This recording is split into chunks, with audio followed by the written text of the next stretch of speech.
Hey everybody, welcome back to the Economic Analyst channel.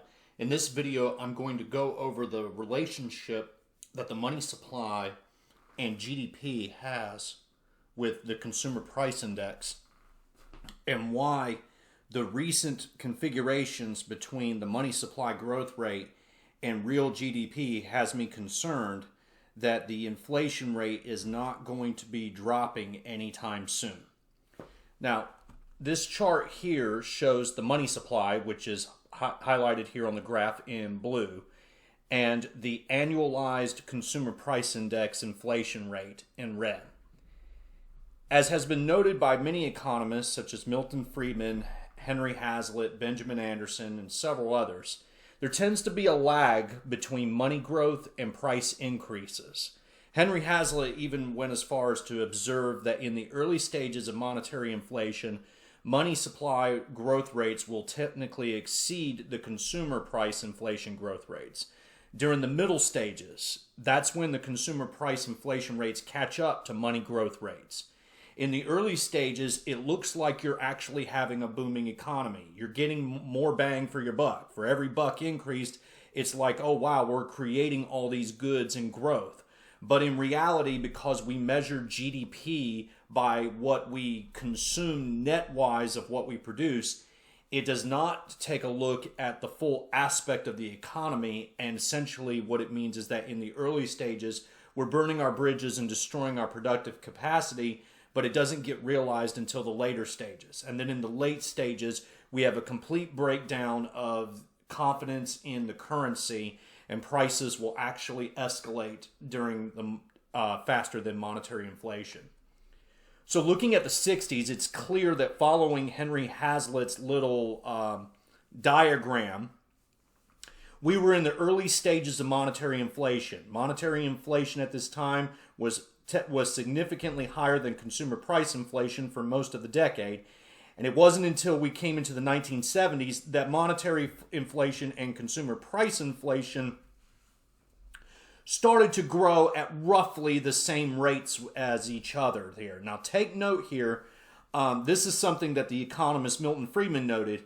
He noticed that when you have monetary inflation, after it takes about a year or two, then you'll have the spike in consumer price inflation. So the 1970s is very indicative of that Friedmanite reasoning here, that you have this spike in monetary inflation, then the spike in consumer price inflation. Notice how monetary inflation dipped, so consumer price inflation dipped, and monetary inflation took over again after 1975's recession, and the consumer price inflation spiked again, and so on. But the relationship isn't always clear. Starting in the 1980s, for whatever reason or another, we started to see where monetary inflation and consumer price inflation harmonized together, but consumer price inflation rates stayed relatively lower than monetary inflation rates, generally speaking. Now, part of this could probably be explained that when you see short spikes in monetary inflation, it does not necessarily result in a short spike of consumer price inflation right away. Instead, it takes a persistent monetary inflation growth rate to start seeing the rise in the CPI. And you have to remember on the CPI index, when businesses mark up prices, they do it at different intervals. For example, if somebody's charging rent and wants to mark up rent prices, they'll typically do it once the contract expires. They're not going to do it every single month. A lot of times, many times, rents will stay the same for years, or they mark up very slightly for years based off of contract. The same is true with mortgages. Mortgages especially, unless if you're on adjustable rate mortgages, but fixed mortgage rates, they're pretty much immune to this as long as when you buy is, before the inflation takes in. Otherwise, you'll get it indexed into the new mortgage that you take when you purchase the new home. But either way, those things count as a big part of the CPI, and it tends to lag behind this monetary inflation rate for some time. But in the end, Henry Hazlitt predicts that consumer price inflation will catch up with monetary inflation. And if we get to a point of hyperinflation, it will surpass it as we've destroyed the entire productive capacity of the economy. My way of trying to adjust for this is recognizing that prices are a function of two major factors in the economy. One is the quantity of goods produced, and 2 is the money supply. If you have an increase in the quantity of goods produced, the price level goes down. If you have an increase in the money supply, the price level goes up. But what happens if you're in a situation where you have the money supply going up and an increase in the quantity of goods produced, meaning you have an increase in real economic growth? Well, the answer comes into which force is stronger.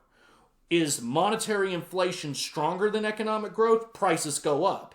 Is economic growth stronger than the monetary inflation? Prices go down. How do you measure that? Well, you take a look at the expansion of the real economy, which can be measured as GDP divided by prices. And then you take a look at the expansion rate of the money supply.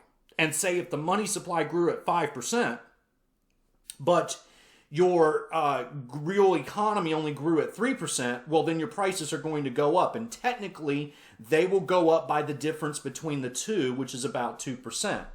In this graph here, I've adjusted M2 for what I call the quantity of goods produced, which is the real GDP economy.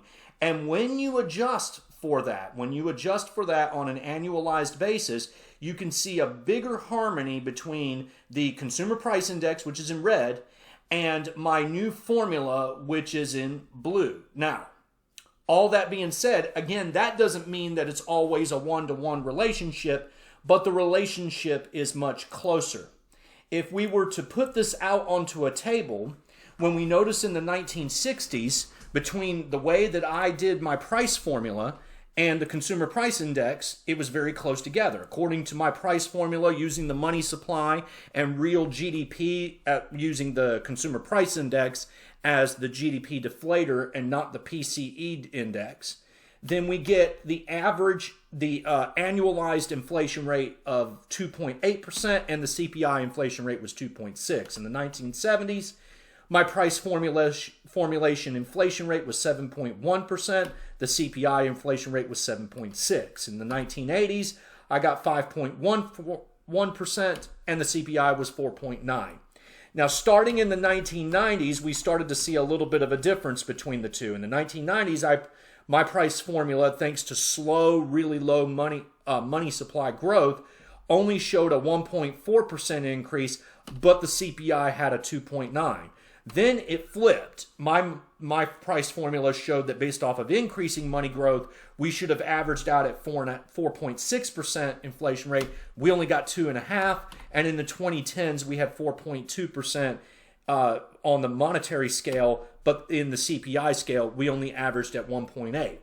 Now, over here on the right, I tried to take out some kind of external factors that might have been weighing down the CPI. For example, the 2008 credit crash in 2008 and 2009 dropped the CPI prices. Excluding 2008 and 2009 from this table here shows a little bit closer of a correlation. The difference is not 2.1%, it's 1.2%, but there's still a difference. As far as the 2010s, I tried to take out the fracking energy revolution that we saw in 2014 that drastically dropped down gas prices. But because energy is only about 6% of the CPI's weighted index, it doesn't really help too much in adjusting for that CPI rate. Nevertheless, when we take a look at the 60-year trend, and this doesn't include extracting these external factors that might be weighing on the CPI, overall, the error rate is really only 0.5%. And in the 2000s and 2010s, a major component of this was the digitalization and expansion of internet and wireless technology that may have played a role in reducing prices on typical brick and mortar style economic production. Where am I going with all of this? This is where I'm going with it. And that's looking at what has transpired so far in the 2020s. Based off of my price formulation, we should be seeing, as if the consumer price index were to function right alongside of the huge increase in the money supply growth rate that has been going on. This is what I'm looking at right here, that had transpired in the wake of the COVID pandemics and government shutdowns and the recession that we had. we should be seeing massive inflation spiking. If we were to take a look at the monetary inflation alone, we see that monetary inflation peaked at nearly 30% annualized before coming down to function between 10 and 15% and start to slowly taper off from there. And yet that hasn't transpired yet. Instead, the annualized consumer price index is at 4.3%. Now, that's a little bit misleading because in 2021, the inflation rate was only 2%. But in 2020, the inflation rate was only 2%. But in 2021, that's the key thing, the inflation rate is much higher than 2%. The inflation rate, it was peaking at about 6 to 7%. I think it ended at about 7%, and now we're looking at it peaking out at over 7.5% now. So we're starting to see this rise in CPI, but this high percentage price formulation number has me deeply concerned that we could be seeing the CPI approach double digits very, very shortly.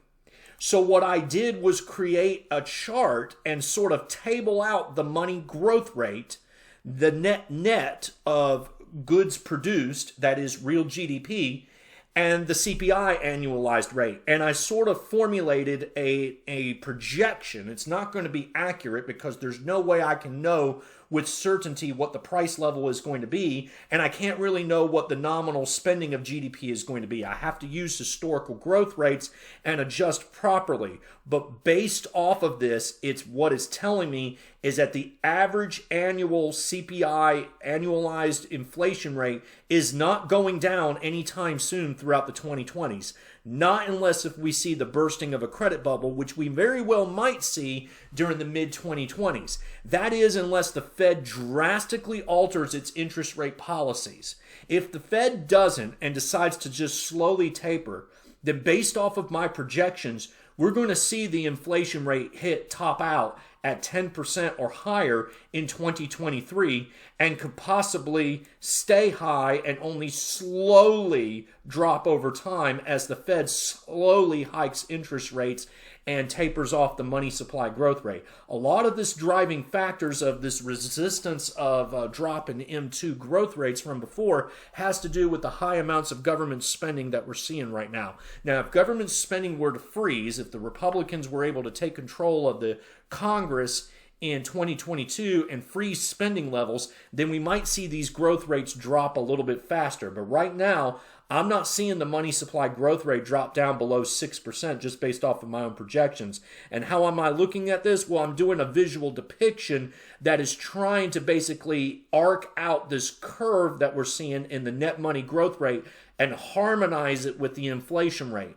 And then take into account, based off of my analysis, that typically speaking, the money supply growth rate will be a little bit higher, just a little bit higher than the CPI price inflation rate. And if we harmonize that out, what it's telling us is that the average CPI annualized rate is going to hover at around 7%, a little bit under 7% per year, unless if we get some kind of strong external influence on the economy, like a bursting of a credit bubble, much like what we saw in 2008 and 1929. Of course, you can't really account for that and its effects here. That's not the goal. My point in telling you this is that the inflation rates are not going away anytime soon. They're most likely here to stay. And giving this long-term projection out, unless if we start seeing drastic changes in either both monetary and fiscal policy, or or monetary or fiscal policy, this isn't likely to change. And what this means is that with these high inflation rates, it leads to more instabilities in the economy, higher interest rates on a more permanent basis, and probably a revaluation of the stock market and precious metals. Certainly with the elevated inflation rates, that's going to be bullish for precious metals, while the higher interest rates will be bearish for stocks. Again, though, it's hard to tell with all of this. This is just, a projection out. But if I'm right, your annualized inflation rates are going to look something like this.